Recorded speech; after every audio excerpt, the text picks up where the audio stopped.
저는 6, 7세의 귀엽고 깜찍한 친구들과 함께 재밌게 유치부를 섬기고 나가는 박미정 전도사입니다. 오늘은 저희 유치부 선생님들께서 특송을 해주셨는데요. 특송이나 저희들이 아이들과 찬양을 들을 때마다 가슴이 뭉클해지고 우리가 저렇게 귀엽게 이쁘게 하나님 보시기에 살아갈 수 있을까라는 생각을 많이 하게 됩니다. 기도하는 자리에 나오실 때마다 차세대를 섬기시는 선생님들과 아이들을 위해서 꼭 기도 많이 해주시기를 소망합니다. 그럼 우리 유치부 친구들이 활동하고 있는 모습을 영상을 통해 잠시 보시도록 하겠습니다. 영상 부탁드립니다.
네, 감사합니다. 우리 유치부 친구들 정말 귀엽죠? 저 동영상에 그 아랫부분에 저 행사가 무엇인지 다 기재가 돼 있는데 또 여기서 나오니까 더 궁금해 하시라고 잘라서 보여주신 것 같아요. 혹시 궁금하시다, 저 내용에 정확한 내용들이 궁금하시다 하시면 저한테 개인적으로 연락 주시면 제가 동영상 보내드리도록 하겠습니다. 자, 내일 오전 10시부터 있을 우리 유치부 성경학교를 위해서 무시로 기도 많이 해주셨으면 좋겠습니다. 사랑하는 성도 여러분, 오늘 우리에게 주시는 출애굽기 15장 22절에서 27절의 말씀을 가지고 고치시는 하나님 여호와 라파, 고치시는 하나님 여호와 라파라는 말씀을 가지고 함께 말씀을 나누도록 하겠습니다. 짧은 이야기를 나누며 마음을 열어보는 시간을 가지려고 합니다. 한 남자가 폭풍우 속에서 길을 잃고 헤매던 중 우연히 작은 오두막을 발견했습니다. 그 오두막에서 그는 비를 피할 수 있었고 오두막 안에서 오래된 지도를 발견했습니다. 그 지도는 그가 길을 다시 찾는 데 큰 도움이 되었습니다. 만약 그가 폭풍우를 만나지 않았다면 그 오두막을 찾지도 그 길을 다시 찾지도 못했을 것입니다. 이처럼 우리 삶에도 때로는 폭풍우 같은 어려움이 닥쳐옵니다. 하지만 그 안에는 우리가 발견해야 할 하나님의 은혜가 숨어 있음을 기억해야 할 것입니다. 오늘 말씀을 통해 광야에서 쓴물을 단물로 바꾸신 하나님, 우리의 고난 속에서도 함께 하시고 계시고 은혜를 베푸시는 여호와 라파의 하나님을 만나게 되시길 소망합니다. 이제 본문의 말씀으로 들어가 보도록 하겠습니다. 먼저 오늘의 본문의 말씀의 배경을 살펴보면 이스라엘 백성은 약 430년 동안 애굽에서 살아가면서 애굽 사람들의 노예가 되는 생활을 하게 되었습니다. 그러던 가운데 이스라엘 백성들은 모세의 지도 아래 하나님께서는 10가지 재앙을 통해 애굽을 치시고 마침내 이스라엘 백성을 해방시켜 주셨습니다. 이스라엘 백성은 급히 애굽을 떠나 홍해로 나아갔습니다. 그리고 홍해 앞에 도달한 이스라엘 백성은 애굽의 군대의 추격을 받지만 하나님께서 모세를 통해 홍해를 가르시고 이스라엘 백성이 마른 땅을 밟고 지나가게 하셨고 애굽의 군대가 그들을 추적하지만 홍해가 다시 합쳐져 애굽의 군대를 모두 수장시키는 놀라운 기적이 일어났었던 것을 우리 성도님들은 다 아시고 계시지요. 이쪽 분은 아시고 이쪽 분은 모르시나 봐요. 그러나 그들은 광야길 사흘길을 걸어간 후에 물이 없는 마라에 도착하였고 그곳에서 쓴물을 만나게 됩니다. 백성들이 어린아이와 노인부터 쓰러지는 상황들을 맞이하게 되고 겨우 찾은 마라의 샘물은 먹은 백성은 그 물을 먹고서 아프고 병이 나고 먹을 수 없는 물이라는 것을 알게 되자 참다 견디지 못한 백성들이 모세를 향해 원망하기 시작했습니다. 이에 모세가 하나님께 부르짖게 되고 기다렸다는 듯이 하나님의 말씀이 임하게 됩니다. 하나님께서는 한 나무를 지시하셔서 그 나무를 물에 던지게 하셨습니다. 그러자 물이 단물로 변했습니다. 여기서 질문을 하게 됩니다. 그 마라의 쓴물을 단물로, 아프게 하는 물에서 생명을 주는 물로 바꾼 것은 무엇일까요? 하나님이 지시하신 그 나무의 놀라운 효능일까요? 아니면 하나님의 말씀의 능력일까요? 네, 당연히 말씀의 능력으로 쓴 마라의 물을 생수로 바뀌었다고 대답하실 것입니다. 정답입니다. 그렇다면 이 마라의 쓴물 사건을 통해 하나님께서 이스라엘 백성에게 하시고자 하시는 말씀은 명확한 것이 있습니다. 이스라엘 백성들이 지난 430년간 경험한 것은 너무나 쓰디쓴 인생인 것입니다. 애굽에서의 종살이는 결코 달콤할 수가 없었습니다. 쓰디쓴 애굽에서의 종살이로부터 홍해 바다를 갈라서라도 그들을 구원해내시는 하나님의 놀랍고도 달콤한 사랑을 경험했습니다. 그러나 그들의 마음속에 가지고 있던 불신과 원망의 쓴뿌리는 여전히 제거되지 않고 있었기 때문에 하나님은 그것을 먼저 치료하셔야겠다 생각하셨습니다. 이스라엘 백성들을 살리는 것은 물이나 양식이 아니라 말씀으로 말미암은 쓴 마음의 치료라는 것을 먼저 보여주시는 것입니다. 이것은 하나님의 계명과 규례가 이스라엘 백성에게 생명의 길을 알려주는 것이라는 것입니다. 그러나 이스라엘 백성들은 영적인 마음이 너무 어두워져 있었습니다. 그래서 자신들의 목마름을 해결하고 자신들을 살린 것은 하나님의 말씀이 아니라 모세가 던진 저 나무의 놀라운 효능이라고 생각했던 것입니다. 여러분, 이러한 상황은 지금 우리에게도 흔히 일어납니다. 우리는 하나님께서 전능하신 분이라는 것을 믿고 있습니다. 그렇지 않으십니까? 그래서 어려운 일들을 당하거나 아플 때 하나님의 도우심과 치료를 구합니다. 은혜가 풍성하신 하나님께서 우리 기도에 응답하셔서 어떤 사람을 보내주심으로 문제를 해결해 주시기도 하고, 또 어떤 약이나 의사나 신유의 은사가 있는 분을 통해 치유해 주실 때가 있습니다. 그때 우리는 하나님께 영광을 돌리기보다는 하나님이 사용하시는 도구의 마음을 뺏길 때가 많습니다. 병원에 가서 나으면 그 병원의 의사가 참 용하다 라고 생각을 합니다. 기도에서 나오면 그 기도원 자리가 참 용한 것 같아. 아니면 그래, 그 장로님 용하시지. 그래, 맞아, 권사님이 되게 용하시더라고. 아니야, 그 목사님 엄청 용하시던데. 그렇게 얘기하면서 계속 기도해 주시는 그분을 찾아가기도 하지요. 어떤 기도원의 약수터에서 나오는 그 물을 마시면서 기도하다가 응답을 받으면 그 물을 먹고 나았다고 능력의 생수라고 그 물을 의지하고 그 금식 기도원을 찾아다니곤 하는 상황들을 보게 됩니다. 우리가 매일 보는 성경은 우리 귀가 닳도록 하나님의 말씀이 생명이요 능력이라고 말씀하십니다. 말씀은 창조의 능력을 가지고 있을 뿐 아니라 치유의 능력도 가지고 있음을 가르쳐 주십니다. 치유라는 것은 원상태로의 회복을 의미하는 것이지요. 결국 창조, 그 완벽한 원형으로 돌아가는 치유는 창조와 출처가 같습니다. 자동차나 기계도 오작동을 하거나 고장이 나게 되면 사용자들이 매뉴얼을 연구합니다.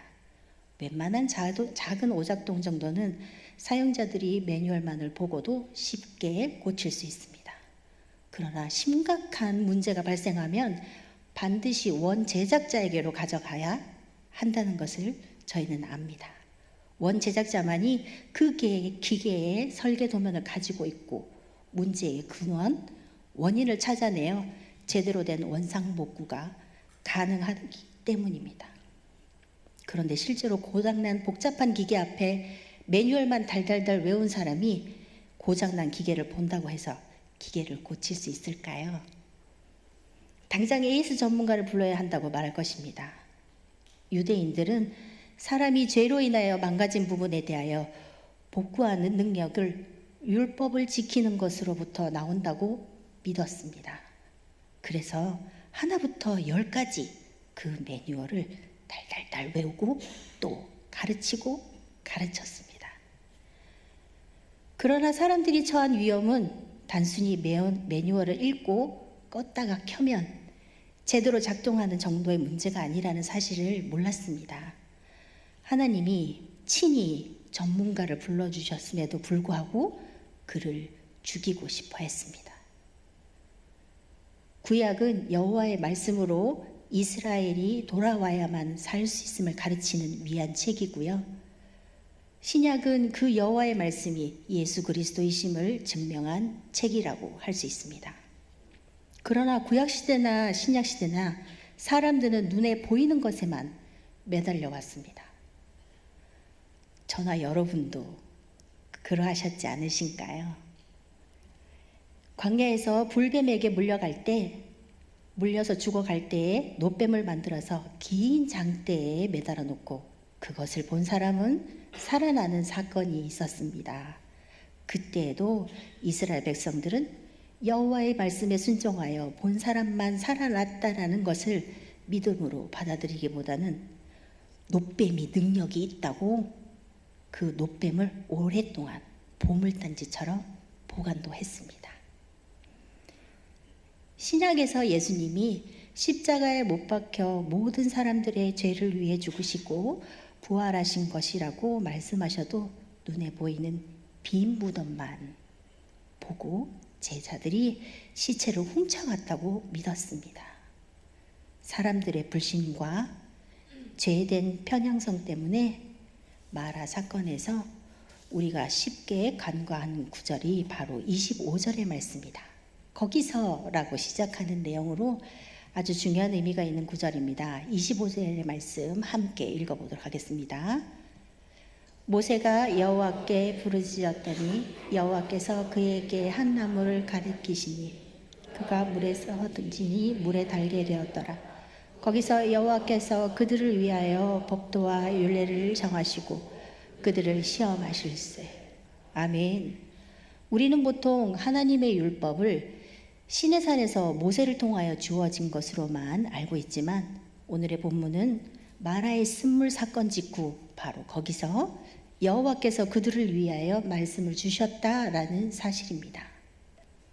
여기서 여호와께서 직접 정하신 율법과 법도와 율례가 무엇이었을까요? 시간적으로는 분명히 시내산에서의 율법 수여 훨씬 이전이기에 그 율법과 다른 것임을 의심한 여지가 없습니다. 갈라디아서의 내용을 보면 율법은 그리스도의 복음으로 완성되었기에 더 이상 율법 조항들에 묶여 있을 필요가 없으며 그리스도의 사랑법을 지키도록 바울은 가르쳤습니다. 갈라디아서 3장 19절의 말씀입니다. 함께 보도록 하겠습니다. 그런즉 율법은 무엇이냐? 범법함으로 더하여진 것이라 천사들을 통하여 한 중보자의 손으로 베푸신 것인데 약속하신 자손이 오기까지 있을 것이라. 아멘. 하나님은 자기 백성들에게 생명의 말씀을 늘 주시는 분이십니다. 아멘이십니까? 언약과 약속의 말씀을 끊임없이 주시지만 지키지 않기 때문에 모세의 율법의 형태로 주실 수밖에 없다는 뜻을 말씀하고 계십니다. 세세한 규칙이 자꾸 생기는 이유는 그 규칙이 잘 지켜지지 않기 때문에 그런 상황으로 인해 변명의 여지가 많아지는 것이기 때문에 그렇게 이루어져 가는 것이지요. 원래 율법의 정신은 하나님을 사랑하고 이웃을 사랑하는 것에 완성되어져야 합니다. 그래서 하나님 사랑, 이웃 사랑을 잘 지킨다면 그 외에 세세한 규정이 필요 없겠음에도 불구하고 계명을 빠져나가면서 잘 지켰다고 거짓말을 하니 구체적인 법들을 세워서 그들을 지키지 못하고 있는 고집센 백성임을 증명하신 것입니다. 하나님의 말씀을 사랑하여 지키는 것이 생명이다라고 하며 그 말씀에 거하면 됩니다. 그러나 우리 안에 악에 끌리는 성향이 강한 사람들은 말씀을 듣고 순종하지 못하도록 계속 의심과 불만을 품게 만듭니다. 사실 우리에게 있어서 가장 큰 질병은 의심과 원망과 불평의 병입니다. 질병은 그런 영적인 것들의 가시적인 표정에 불과합니다.